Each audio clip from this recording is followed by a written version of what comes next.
기도하십시다. 하나님 감사합니다. 주의 말씀 앞에 함께 섭니다. 주님, 말씀이 들리게 도와주십시오. 말씀이 들리는 한 사람이 되게 하시고, 오늘 설교 제목처럼 이제 이 말씀을 삶으로 가져가 참으로 적용하는 한 사람이 될 수 있도록 은혜를 부어 주시옵소서. 감사와 찬양을 드리며 예수 그리스도 이름으로 기도드렸습니다. 아멘. 할렐루야. 참 자연스러운 게 좋은 거긴 한데요, 사실 오늘 안수 집사님 기도문을 제가 좀 받아가지고 제가 기도를 한 번 더 읽고 그 기도 끝마다 온 성도들이 아멘, 하나님 저 기도가 내 기도입니다, 아멘, 그러고 싶었다요. 너무 기도할 때 아멘도 안 하고 막 찬양 말씀 갈 때도, 여러분 기도할 때 대표 기도 하실 때 누가 기도하든지 주님 저 기도가 제 기도입니다, 아멘, 할렐루야. 아멘을 사랑하시기 바랍니다. 한 번 더 해보십시다. 아멘, 아멘 이렇게 하지 마시고 아멘, 이게 좀 뭘 좀 담아가지고 이렇게 다시 아멘. 엄매하는 것 같잖아요. 할렐루야. 목장 보고서 올라온 건데요, 안타까워요. 이렇게 다 못 읽어요. 그래서 그냥 이제 나눌 수 있는 부분까지만 한 분 거예요. 이분은 한 줄밖에 못 나눠요. 요 근래 남편과 많이 다투었고 3일간 말하지 않고 있었습니다. 할렐루야. 그 다음 또 다른 목장, 토요일 부부 목장에서 질문과 다르게 나를 험담하는 얘기들을 참고 듣고 있다가 목장을 마치고 모두 돌아가자마자 혈기가 폭발하였습니다. 할렐루야. 다른 남편들은 안 그런데 유독 왜 저러는지 간간히 참아왔는데 점점 이렇게 살아도 서로 편한 관계였기에 문제없는 줄 알았는데 항상 무시받던 남편이 큰 상처를 입고 있다는 게 느껴지니 세상 기준으로 살았던 내 죄가 보였습니다. 하지만 성경적으로 남편에게 복종하고 순종하자니 내 인생을 바꾸고 나를 버려야만 하는 것 같아 너무 슬픕니다. 왜 이리 순종이 되지 않을까? 끝에 자기 죄를 보고 이제 그렇게 고백하는 거예요. 또 다른 목장의 다른 분 거예요. 땡땡씨 집안이 싫다. 아마도 시댁이겠죠? 쉬는 날 땡땡이는 남편이겠죠? 나의 육아 방식과 살림을 못마땅히 하며 지적을 했다. 사사건건 불만스러워하는 땡땡이의 모습에 화가 났다. 미안하다 했지만 화가 나서 꺼지라고 했다. 할렐루야. 며칠 동안 싸움은 계속되었다. 낮아지지 않는 나의 완고함이 우리 가정을 더 앞으로 나아가지 못하게 한다. 결국은 지혜를 보는 거예요. 감사하죠. 또 다른 분은 자기 자신에 대한 거예요. 완고함을 자기 자신에게서 본 거예요. 게으름, 내 마음대로 하고자 하는 것, 이게 자기 완고함이래요. 집안 정리가 안 된 것이 너무 오래되었다. 이런 나에게 기대가 없고 나는 안 되는구나 결정을 내렸다. 또 다른 목장의 한 분, 나의 완고함은 혈기와 날선 말투이다. 아들과 남편에게 되게 이렇게 날선 단어를 많이 사용하신다고. 며칠 전에도 아들에게 혈기를 부리며 나가라고 했다. 요즘은 다 나가라고 하나 봐요. 나가라고 했다. 전 제가 나가는데 네, 요즘은 제어가 안 돼요. 자주 싸움이 일어난다. 모든 목장 보고서를 그냥 있는 그대로 이렇게 함께 나눌 수 없는 안타까움이 좀 있어요. 왜냐하면 이걸 보고 나를 보거든요. 내 죄를 보고. 그리고 다른 교회 밖에 있는 사람들이 이런 목장 보고서를 다 보고, 와, 이런 인간들도 교회를 다니는구나. 그러고 이제 교회를 오거든요. 우리들 교회는 목장 보고서 다 모든 사람이 오픈되어져요. 우리도 그런 날에 속해 왔으면 좋겠는데, 목장마다 목장 보고서를 찬찬히 읽어보면서 매주 그날에 다툼의 주제가 다 달라요. 갈등의 주제도 다 다르지만 대동소이한 부분들이 참 많이 있습니다. 부부간의 이런저런 갈등, 또 자기 자신과의 갈등, 주변 사람들과의 갈등, 자신 안에 있는 연약함과 반복되는 불순종과 죄의 문제들이 다 엇비슷합니다. 굉장히 오래된 고전적인 그런 질문이긴 하지만 이 질문에 대한 대답이 어떤 건지 여러분 한번 생각해 보십시오. 여러분, 닭이 먼저라고 생각하세요? 아니면 계란이 먼저라고 생각하십니까? 이 질문이 이렇게 긴 시간 동안 오랫동안 고전적인 질문으로 남아있는 이유는 이 질문에 대한 대답이 서로 입장에 따라 달라지기 때문에 그래요. 내가 닭의 입장에 있을 때는 닭이 먼저인 것 같아요. 하지만 내가 계란의 입장에 있다 보면 계란이 먼저인 것 같거든요. 목장 보고서를 보다 보면 서로가 이 질문으로 갈등하고 있는 것 같다 느낄 때가 많습니다. 했어요. 이 질문에서 달걀이라는 단어와 계란이라는 단어를 쏙 빼내고 구속사적으로다가 질문을 한번 해보는 겁니다. 이렇게 된 이유가, 우리가 이런 갈등을 가지고 살아가게 되는 이유가, 우리 가정이 그가 먼저라고 생각하세요? 내가 먼저라고 생각하세요? 라고 질문을 하면 우리의 갈등을 근본적으로 뒤집어 엎을 만한 이런저런 대답을 찾아볼 수가 있습니다. 닭이 먼저냐 계란이 먼저냐 할 때 닭은 자신만 생각하지 자신을 잘 보지는 못하잖아요. 그렇죠? 하지만 이렇게 된 이유, 이런 갈등과 다툼 속에 살아가는 원인이 그가 먼저 잘못했기 때문이냐, 내가 먼저 잘못했기 때문이냐 라는 적용 질문을 던지고 나면 나만 생각하고 나만 주장하는 시선을 넘어서서 내 죄를 보는 시선이 생기기 시작한다 라고 하는 것입니다. 오늘 본문 읽기 전에 여러분이 읽어보지 못한 요나서 1장 2절인데요 같이 한번 2절 3절을 같이 읽어보겠습니다. 시작. 너는 일어나 저 큰 성읍 니느웨로 가서 그것을 향하여 외치라. 그 악독이 내 앞에 상달되었음이라 하시니라. 그러나 요나가 여호와의 얼굴을 피하려고 일어나 다시스로 도망하려 하여 욥바로 내려갔더니 마침 다시스로 가는 배를 만난지라. 여호와의 얼굴을 피하여 그들과 함께 다시스로 가려고 배삭스를 주고 배에 올랐더라. 여러분, 이 말씀을 잘 들여다보시면 요나의 선택이 참 옳다, 인간적으로 정말 그런 생각이 들어요. 동의가 돼요. 야, 요나 선택 참 잘한 거다, 이런 생각이 든다라고 하는 거죠. 왜냐하면 그 2절에 보이는 저 큰 성읍 니느웨라고 나오잖아요. 이건 아수르의 수도예요. 우리 민족과 여러분 비유해서 얘기해 본다면 일본 동경, 도쿄다 이 말이에요. 우리가 36년간 일제강점기에 얼마나 큰 어려움을 당했습니까, 여러분? 여러분, 우리 아버지도 강제징용이 돼서 일본의 비행기 프로펠러 만드는 공장에서 강제징용을 당하셨거든요. 네. 그러니까 우리 가족 중에도 강제징용의 피해자가 있어요. 우리 가족 중에도 일본에 있었던 그런 가족이 있더라고요. 여러분, 안면도에 가면 제가 영성 수련을 받았던 그런 데라 가끔씩 갔었거든요. 안면도 가면 소나무가 굉장히 좋습니다. 그런데 우리나라 궁을 만들 때 안면도에서 아름드리 소나무들을 엄청 갖다가 궁을 세운 거예요. 그런데 일제강점기 이후에 안면도에 소나무가 남아나질 않았어요. 전 대한민국에 있는 소나무를 다 파갔어요. 큰 것들은 다 잘라갔어요. 여러분, 산속에 있는 소나무를 다 잘라갔을 정도이니 우리나라에 남아있는 게 뭐가 있겠어요? 그럴 정도로 착취를 당하지 않았겠어요? 여러분, 이 아수르라고 하는 나라는 722년에 BC 이 북이스라엘 수도였던 이 사마리아를 3년 동안 에워쌌습니다. 개미 새끼 한 마리 빠져나가지 못하도록 만든 다음에 BC 722년에 멸망을 시켰어요. 이게 여러 국가와 도시를 점령하는 것과 차원이 다른 게 싹 붙잡아 가지고요 전부 다 끌고 가는 거예요. 한 1000km쯤 가다가 한 1000명쯤 저 산속에다 쳐박아요. 다시는 힘을 보태서 반란을 일으키지 못하도록.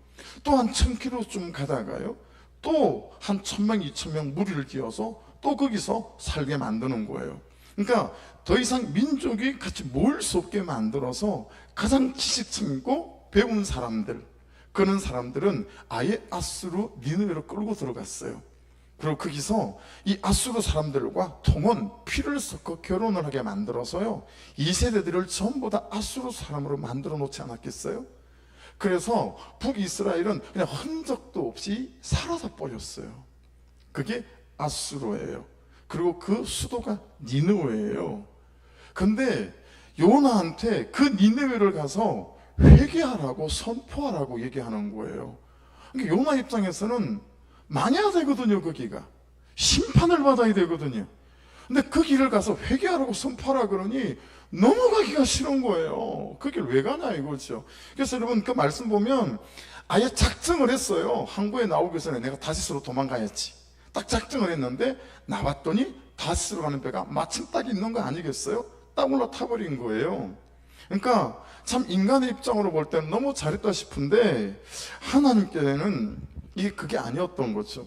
여러분 거기 보시면 3절에 2절이군요. 그 악독이 내 앞에 상달되었음이니라. 여기 이 악독이라는 이 말은 라라고 하는 단어인데 악의 축이다 이런 뜻이에요. 세상에 악이 이 니느웨를 중심으로 시작되고 그리고 출발하고 돌아간다 라고 하는 뜻인 거죠. 죽어야 하고 망해야 하고 그리고 맞아야 되고 된통 당해야 하는 그 인간이라고 하는 거죠.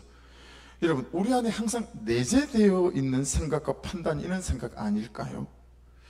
저 사람의 저런 태도가, 저 사람의 저런 요구가, 저 사람의 저런 생활 태도와 습관이 항상 우리 가정을 불행하게 하고 내 결혼을 불행하게 만들고 우리 가정이 다투게 하고 갈등하게 하고 서로 말 안 하게 하고 망하게 하는 악의 축이다.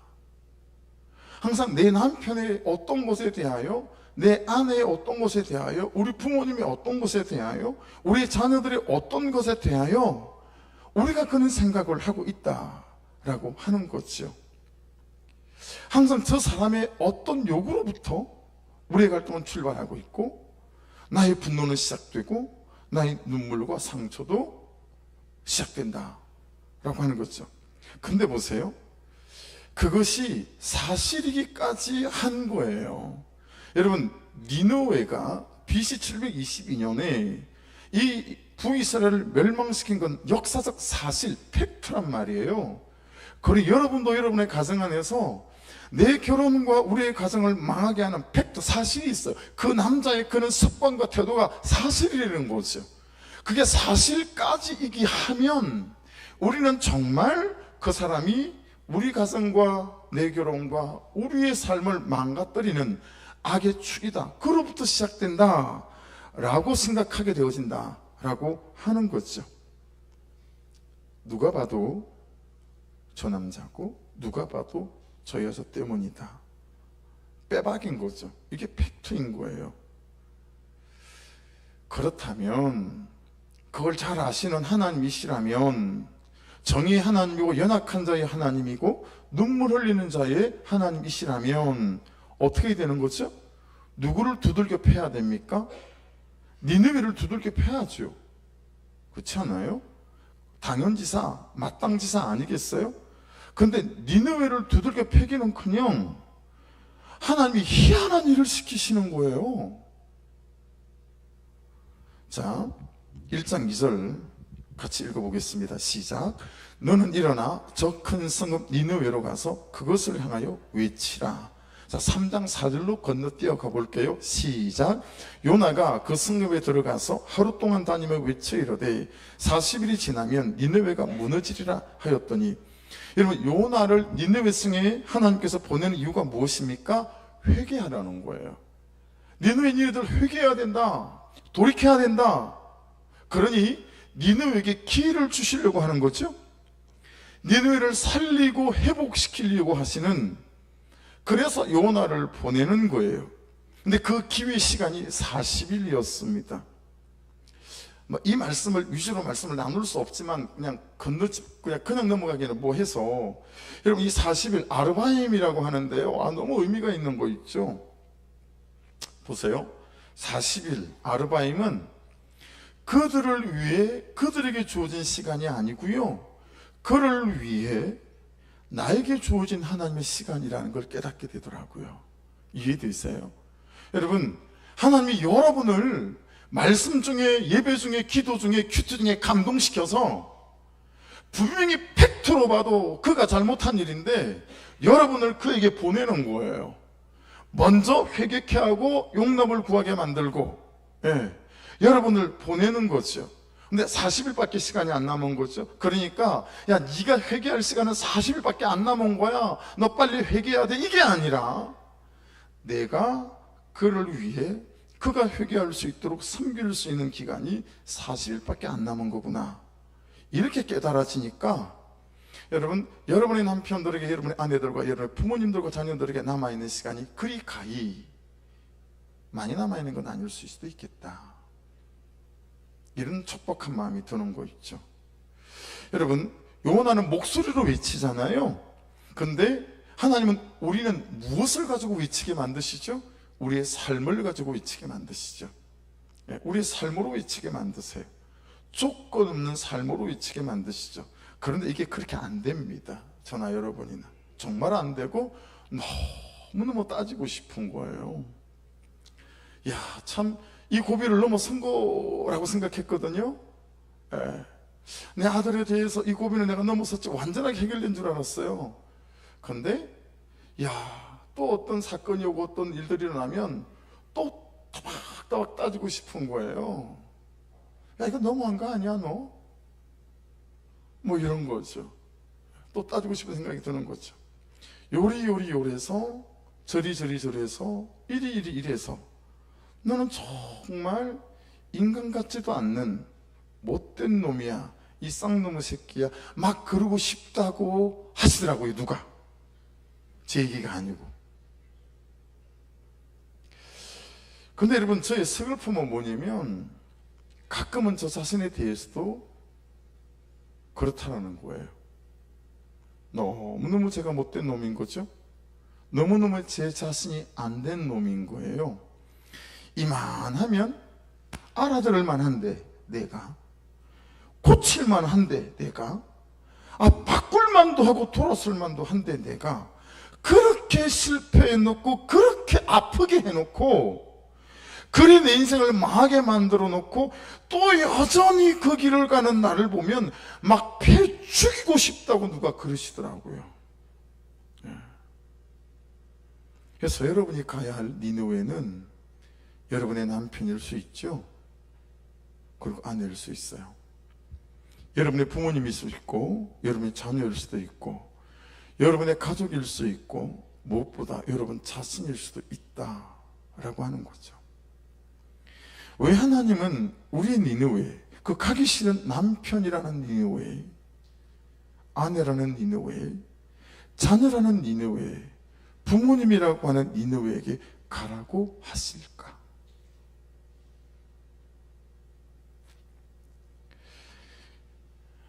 요나의 착각이 있어요.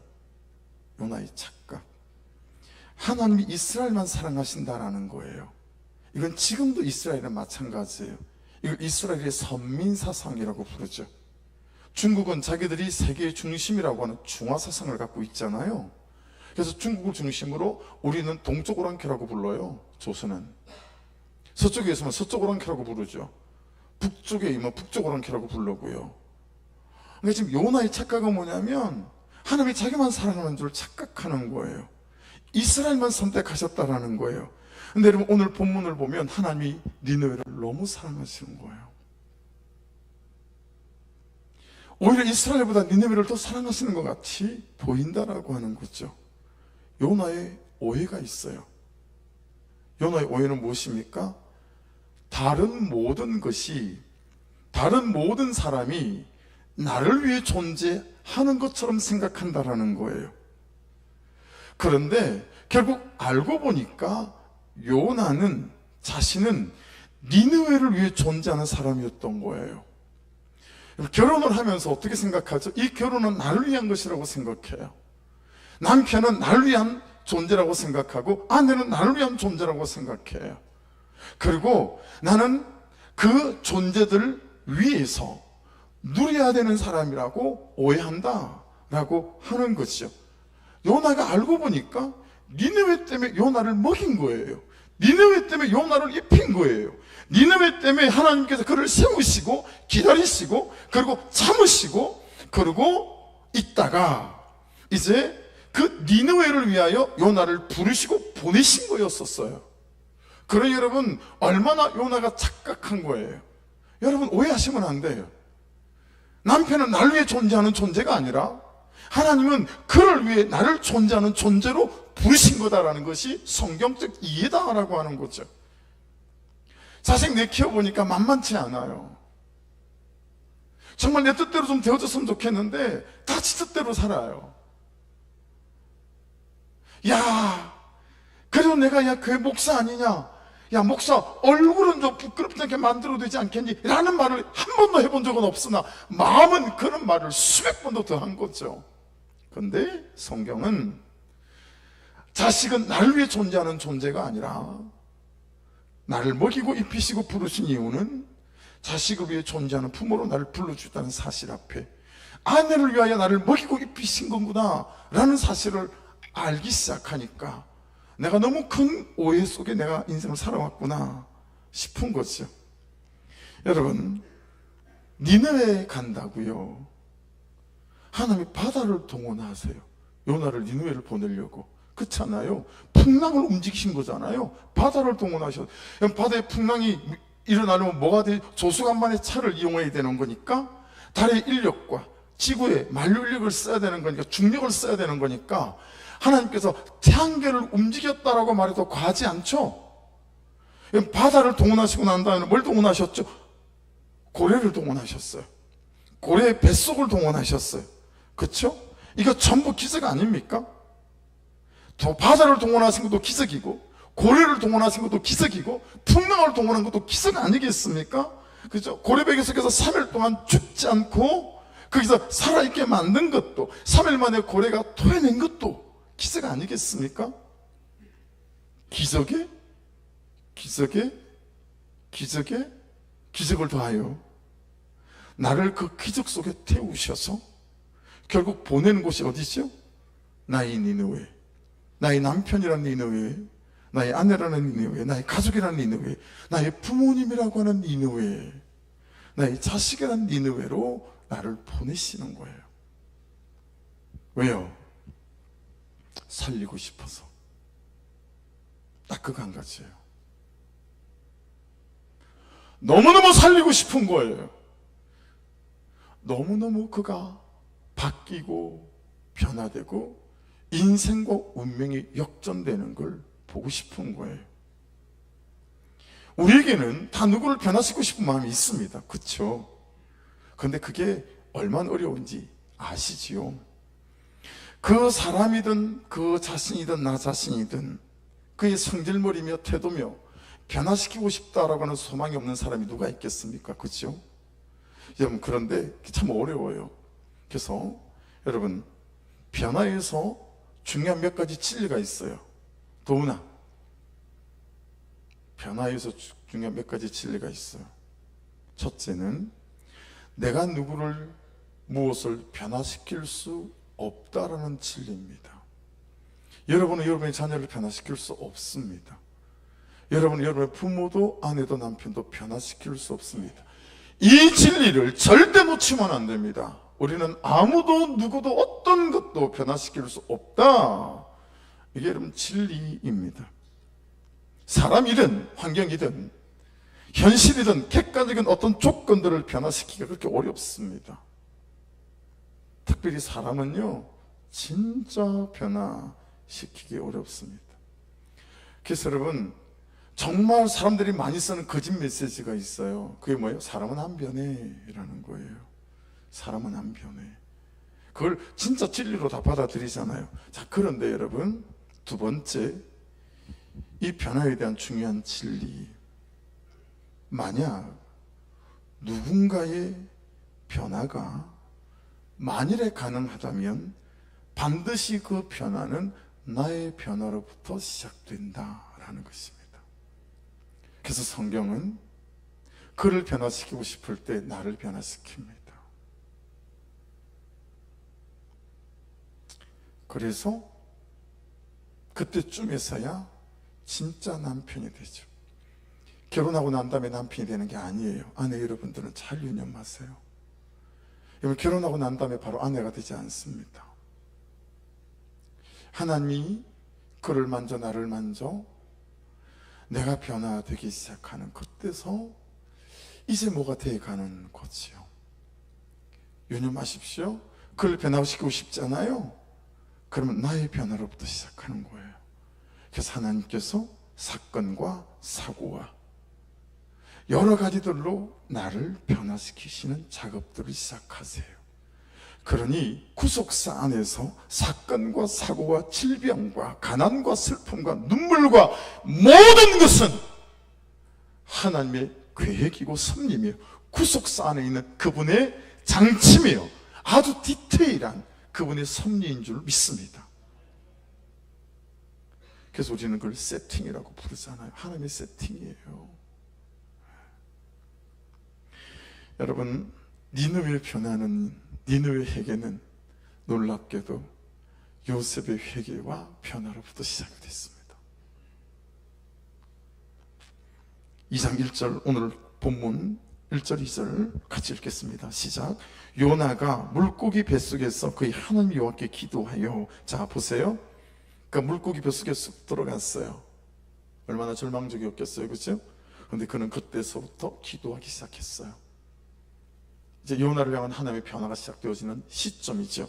2절입니다. 시작. 이르되 내가 받는 고난으로 말미암아 여호와께 불러하리었더니, 자 보세요. 여러분, 모든 고난의 초점은 우리의 생각과 시선과 마음이 하나님께로 향하는 데 있어요. 아무것도 다른 전제를 갖고 있지 않아요. 그 다음, 주께서 내게 대답하셨고 내가 소울의 뱃속에서 부르짖었더니 주께서 내 음성을 들으셨나이다. 이 말씀을, 여러분, 왜 이 말씀이 오늘 말씀의 본문으로 결정이 됐냐면, 우리 수요일날 큐티 본문에 요나의 표적에 나오잖아요. 그 본문을 들여보다가 너무 은혜가 되는 거예요. 그래서 오늘 설교 제목이, 지난주에는 말씀이 들리는 한 사람이잖아요. 오늘은 말씀을 적용하는 한 사람. 요나가 말씀을 적용하는 한 사람이더라고요. 그래서 이 사람의 삶을 들여다보기 시작한 거예요. 여러분, 그 물고기라는 단어 나오잖아요. 이게 다가라고 하는 히브리어예요. 뱃속, 이건 메라고 하는 히브리어예요. 원어예요. 그러니까 물고기 뱃속에서 다가메라는 단어거든요. 물고기 뱃속.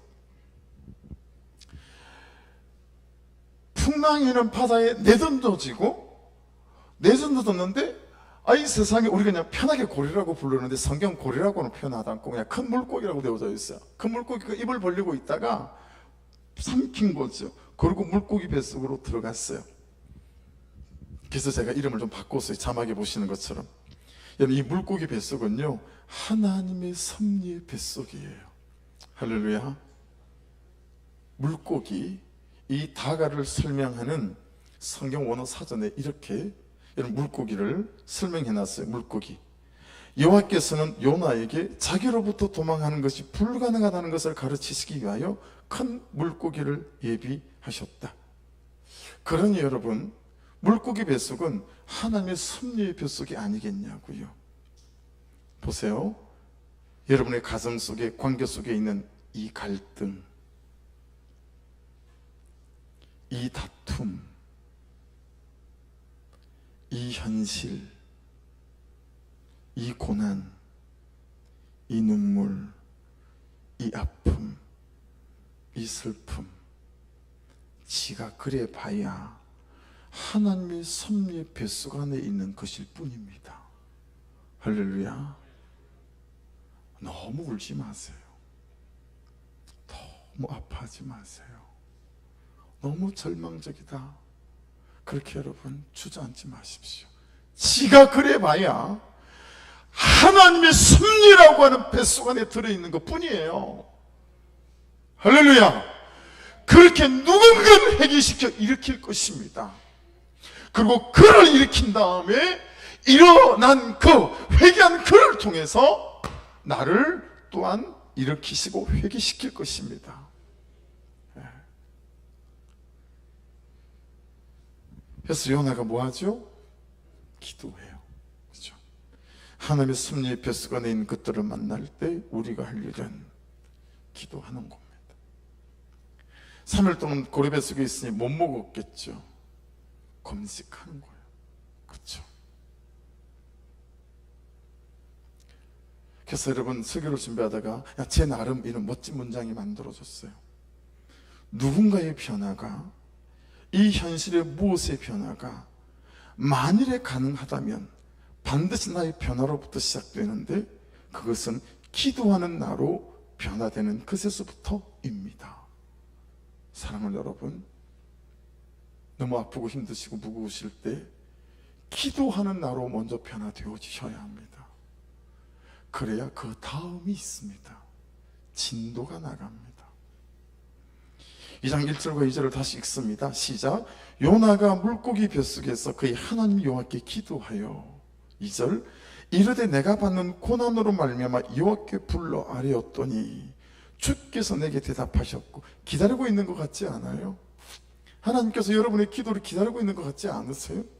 주께서 내게 대답하셨고 내가 소울의 뱃속에서 부르셨더니 회개했어요. 주께서 내 음성을 들으셨나이다, 이렇게 말씀하세요.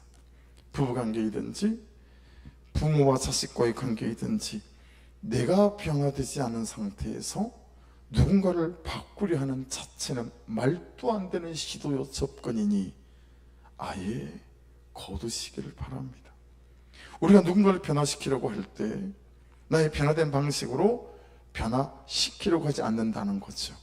그래서 변화가 일어나지 않아요. 이게 무슨 말일까요? 여러분 저를 보시겠어요?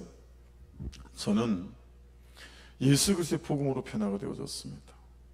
여러분도 예수 그리스도의 복음으로 변화가 되어졌죠. 여러분, 우리 셋째 형이 대단히 착한 사람입니다. 혈기가 있지만, 뿔뚝성질이 있지만 진짜 사람이 선량한 사람이에요. 여러분, 그 선량한 사람이 동생의 손가락을 부엌칼을 올려놓고 망치를 들어서 내리쳐서 한마디를 잘라낼 정도라면 내가 얼마나 악한 인간이었다는 걸 여러분 눈치 못 채시겠어요? 내가 얼마나 완고한 사람이었는데 눈치 못 채시겠어요? 근데 우리 하나님은 저를 받아들이실 때 손가락 자르지 않으셨어요. 그냥 내 있는 모습 그대로 나를 받아주셨어요. 아무 조건을 달지 않았어요. 어떤 제한도 하지 않으셨어요. 그냥 있는 모습 그대로 나를 받아내 주셨어요. 저는 그 복음으로 받아들여졌고 그 복음으로 저는 변화가 됐어요. 그런데 우리는 다른 사람을 받아들일 때, 내 아내와 내 부모와 내 자식을 받아들일 때 조건을 걸어요. 이 정도는 해야 네가 그래도 인간이지 않니? 이 정도는 해야 네가 그래도 내 남편이지 않아? 내가 만든 내 조건 속에서 그 조건에 부합하지 않으면 우리는 그를 받아들이지 않아요. 그러니 내가 복음으로 변화되어졌는데 조건 없이 받아들여져서 우리는 내 아내를 받아들일 때 조건을 내거는 거예요. 그러니 내 아내가 내 남편이 변화되지 않아요. 여러분, 하나님께 받아들여진 것처럼 그를 받아내야 내가 변화되어졌던 그도 변화될 줄로 믿습니다. 이게 변화의 엄청난 조건이에요. 아무 조건을 달지 않는 이 엄청난 조건. 내가 받아들여진 그대로 사람을 받아들일 때 그가 변화되는 거예요. 제가 여러분 아버지라 그런 걸 너무 잘 알아요. 제가 최근 한 2달 전에도 우리 막내딸한테 야, 네가 내 딸이고 내가 네 아버지니까 아버지여서 내가 너를 사랑하는 거 말고 인간 대 인간으로 내가 너를 받아들일 만한 매력이 좀 있어야 되지 않겠어? 이 말 했거든요. 제가 말씀 앞에서 참 많이 회개했어요. 여러분도 그러지 않으세요? 내가 너랑 결혼했으니까 네가 내 아내고 내가 네 남편이니까 이것 때문에 사랑하는 거 말고 인간 대 인간으로 내가 너를 사랑할 만한 조건과 매력이 좀 있어야 되지 않겠어? 왜 맨날 집안이 이 꼴이야 이 엉망이야 뭐 이러면서 여러분 싸우지 않으세요? 여러분, 복음으로 우리를 받아주신 것처럼 여러분이 사람을 받아내지 않으면 사람은 변화되지 않습니다.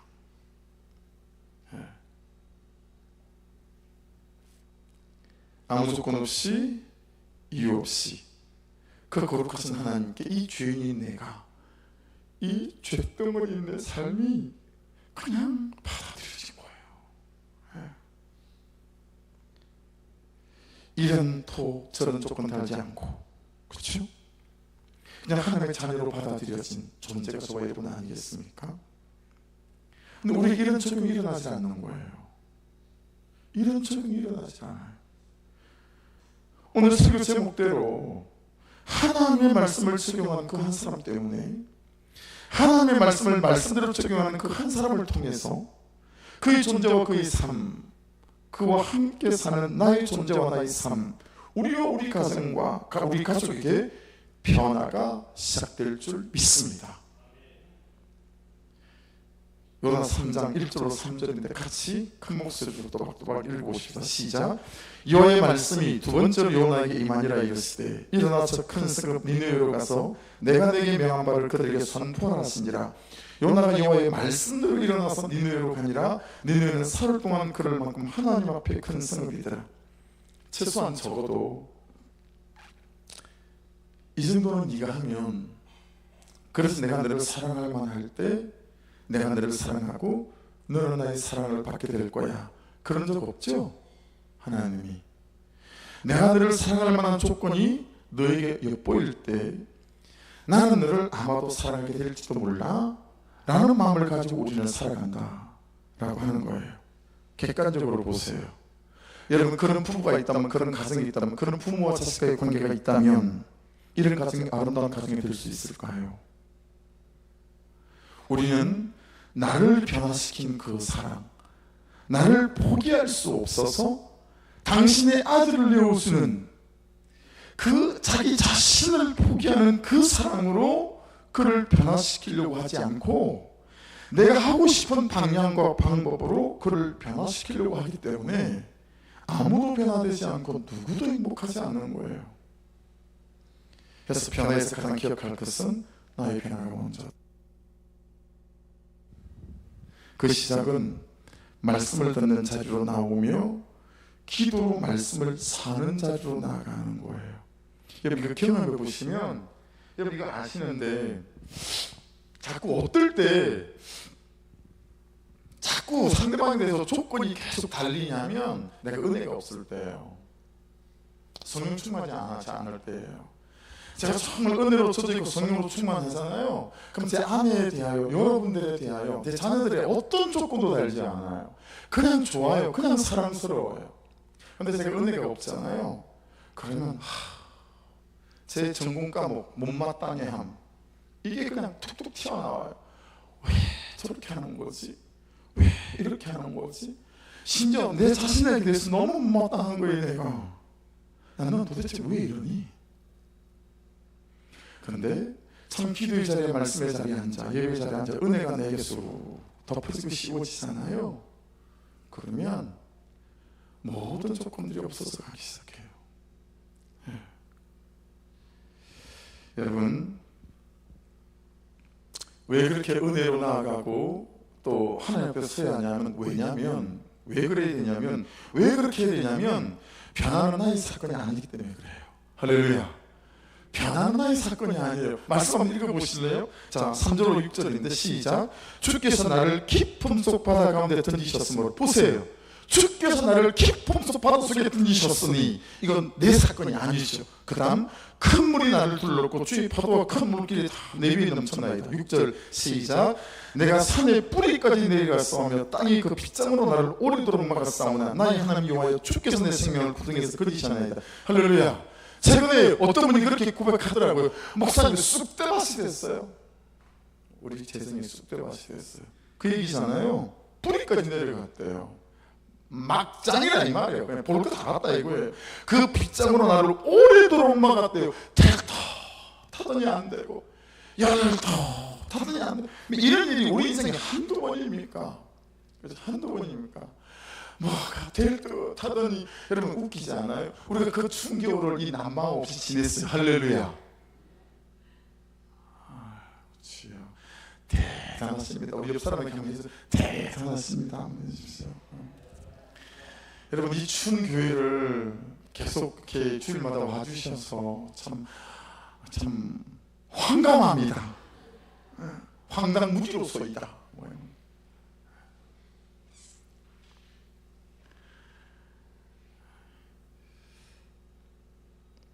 나의 하나님 여호와여 주께서 내 생명을 구덩이에 건지셨도다. 여러분 이게 하나님의 사건인 거예요. 자꾸 이건 남편과 나와 둘 사이의 사건이야. 그냥 아는 척하지 마세요 목사님. 그러지 마세요. 여러분 그 여러분의 사건은 하나님의 사건이에요. 예. 하나님이 구속사 안에서 다루어 가시는 사건이라 이 말이에요. 요나의 변화는 요나의 사건이 아니라 하나님의 구속사의 사건이었습니다. 할렐루야. 바다에 던져지는 것도, 고래가 준비된 것도, 그 속에서 회개하는 것도, 거기서 건짐을 받는 것 또한 나의 사건이 아니라 하나님의 사건이었습니다. 변화는 나로부터 시작되고 변화는 하나님의 사건이고, 그럼 내가 뭘 해야 할까요?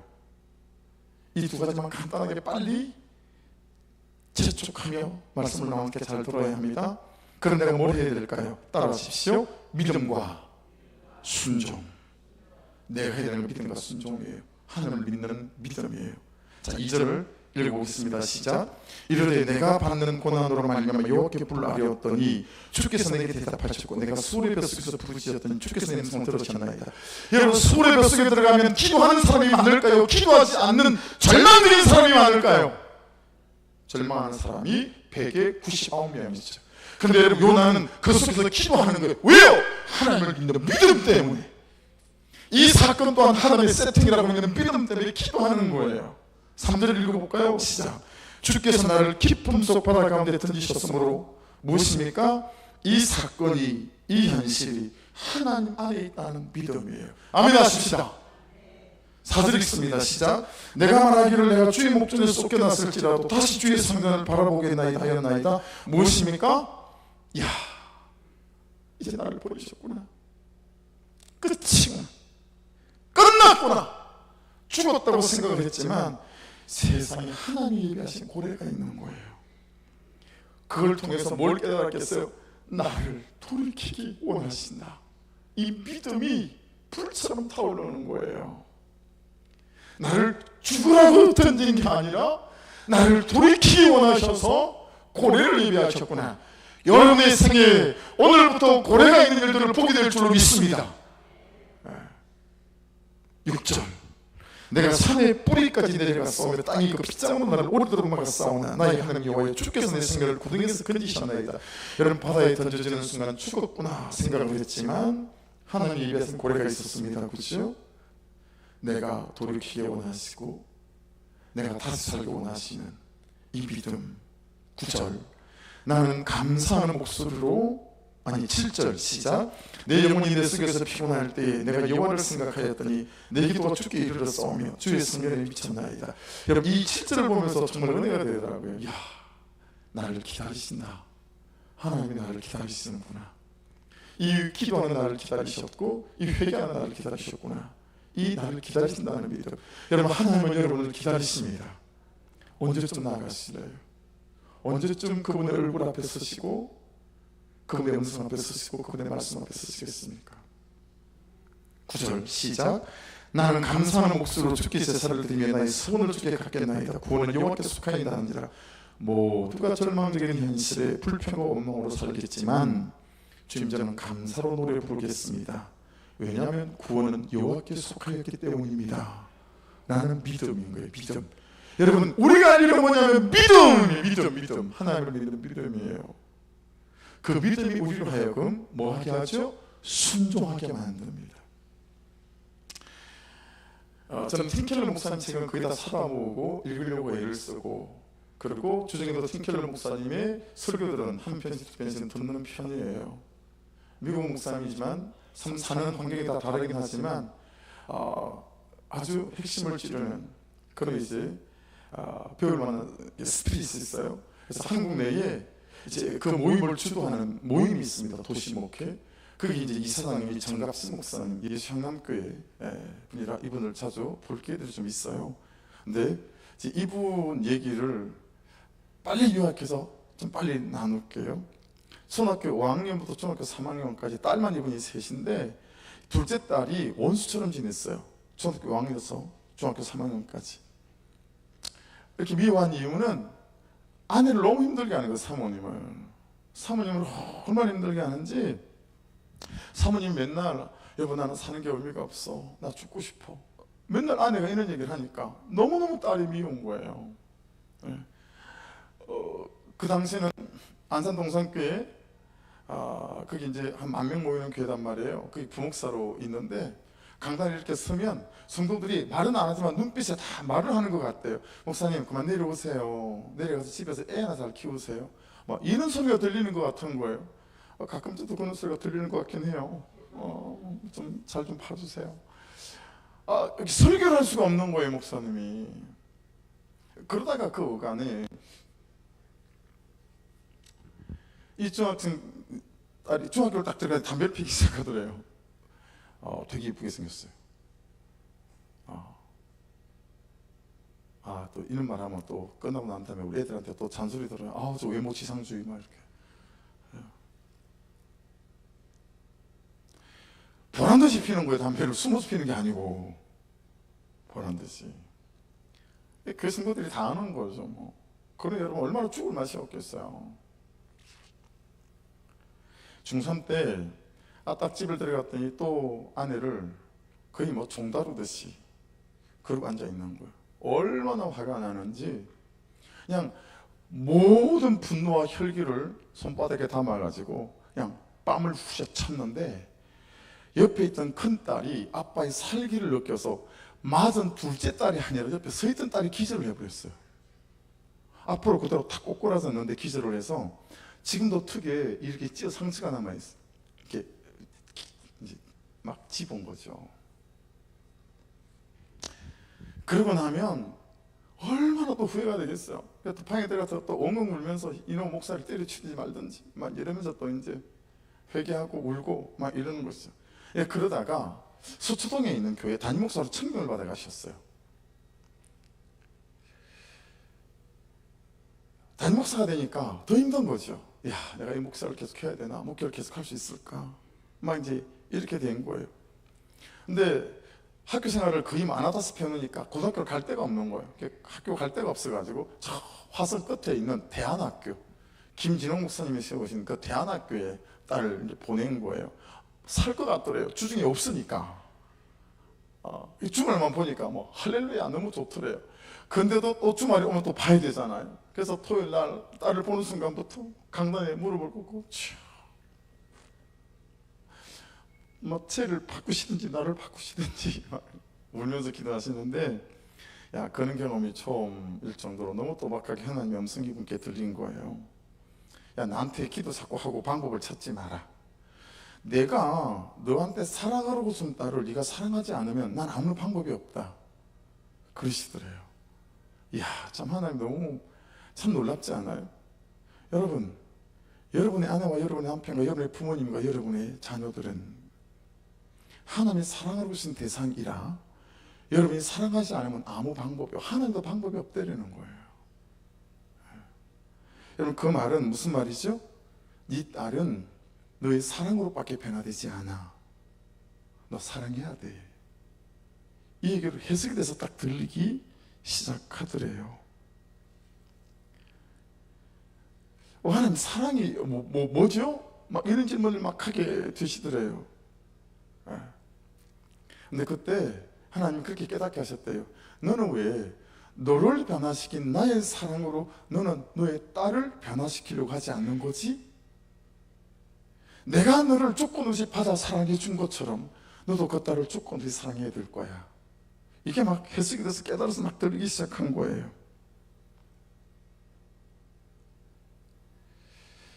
알겠어요. 사랑하겠습니다. 그래 놓고 바로 그 얘기가 끝나자마자 근데 하나님 사랑은 안 되던데요.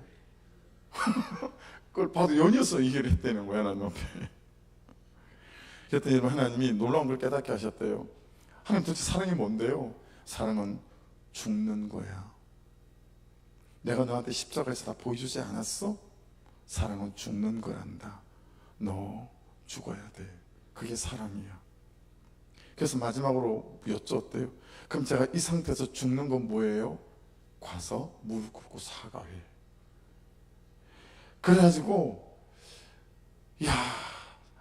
이제 딸이 있는 집으로 이제 막 사과하려고 가는데 가면서 정말 갈등이 됐대요. 나쁜 짓은 다 그년이 했는데 왜 내가 이렇게 무릎을 꿇어야 되지? 막 그러면 가셨다는 거예요.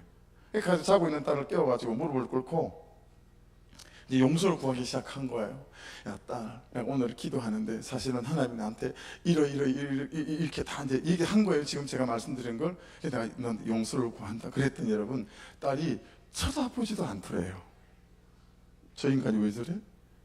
이런 식으로 바라보더라는 거예요. 그래서 사과하다가 취소하고 싶었대요. 너무 자존심 상해가지고. 그래서 이제 사과를 했는데, 토요일이잖아요? 주일이 지났어요. 이틀 지났잖아요. 아무 일도 일어나지 않더래요. 아무 일도 안 일어나요. 그리고 월요일날 그냥 인사도 안 하고 또 원래 하던 대로 또 그냥 학교 기숙사로 가버리더라는 거예요. 두 가지 기적이 일어났는데 아무 일도 일어나지 않았다는 기적 하나와, 두 번째 기적은 딸이 출발하고 났는데 2시간 만에 딸이 보고 싶어가지고 미칠 것 같더래요. 2시간 전에 출발한 딸을 따라 승차를 끌고 미친 듯이 학교 화성까지 학기수사를 찾아갔대요. 그리고 친구들까지 불러내가지고 밥을 사주고, 그러기를 4년간 했대요. 고3 어느 날 2학기 때 딸한테 카톡이 온 거예요. 4년 만에, 아빠, 내가 세상에서 가장 사랑하고 존경하는 사람이 있다면 아빠야. 그 카톡 문자를 붙잡고요, 그렇게 울었다는 거예요. 하나님이 사랑하신 그 사랑으로 4년간 사랑하고 났더니 변화된 나를 통하여 한 사람이 하나님의 사랑 안으로 들어온 거죠. 지금 이 딸이 사모님이 되셨어요. 그래서 미국에서 목회자 하고 계신다고.